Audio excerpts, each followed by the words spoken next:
All right, number 15, state the domain and range using interval notation for the function y equals a negative square root of x plus 3. All right, so we've got a square root function here.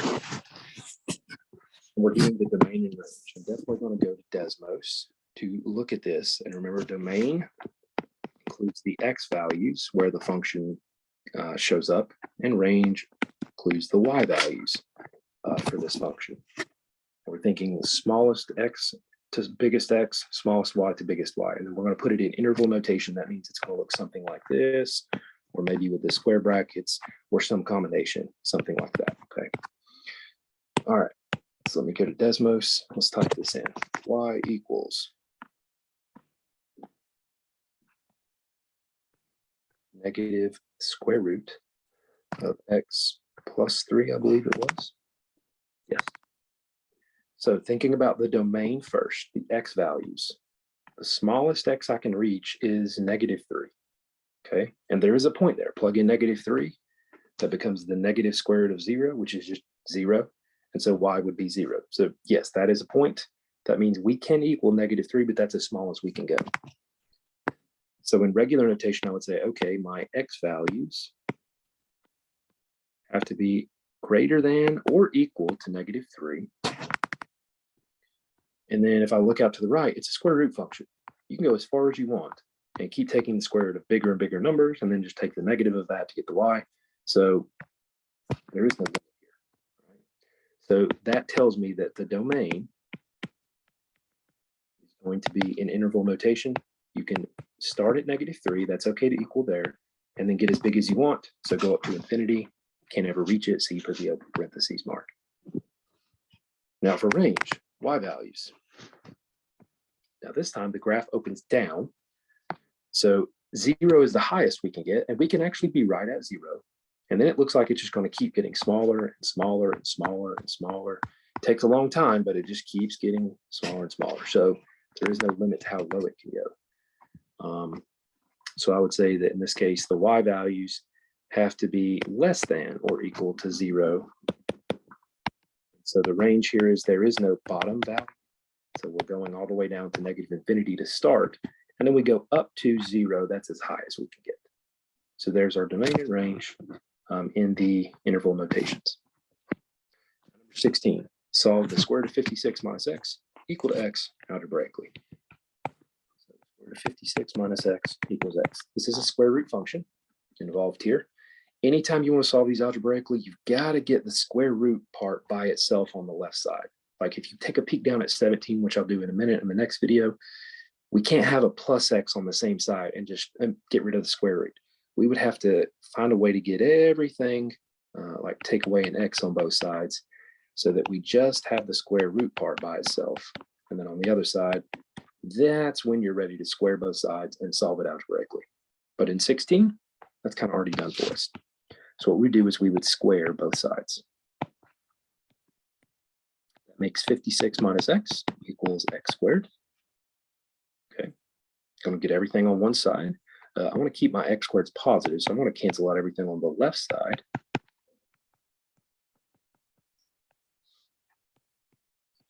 Zero equals x squared. I'm going to put the x next, plus x minus 56.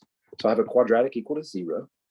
Again, quadratic formula can be used here, completing the square, or in this case, this one factors.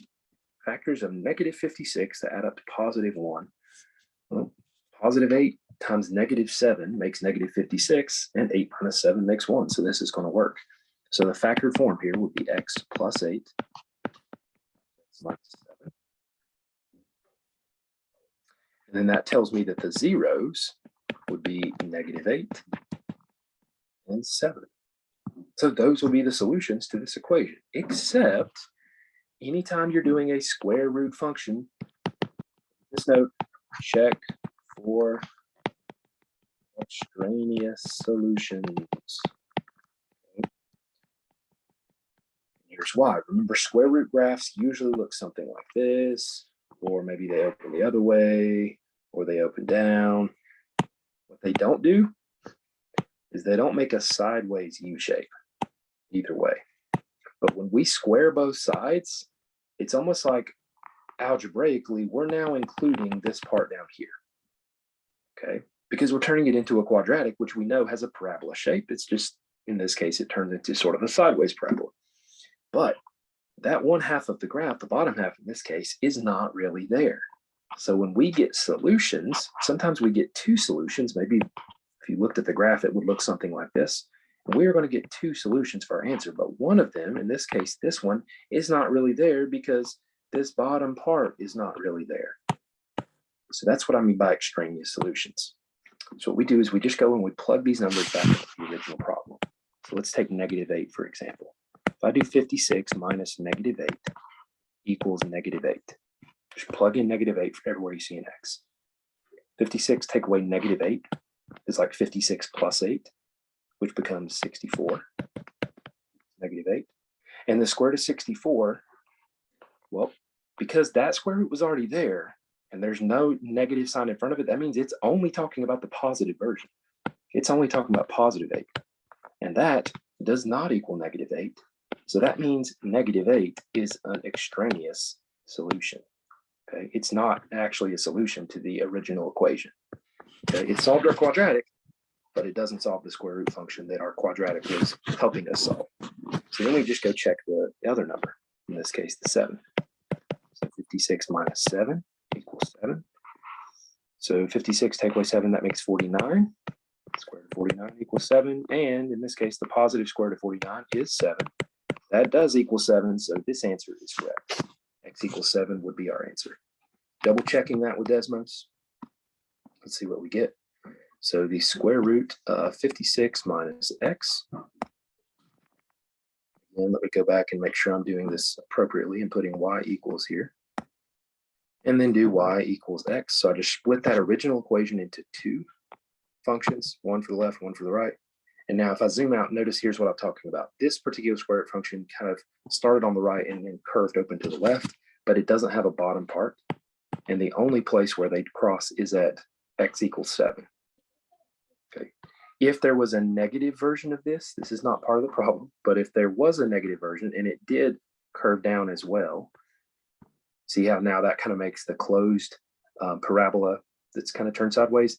That's where that -8 answer was coming from when we solved it using that quadratic. But it's extraneous because we were really only solving for the positive square root of 56 minus X equal to X.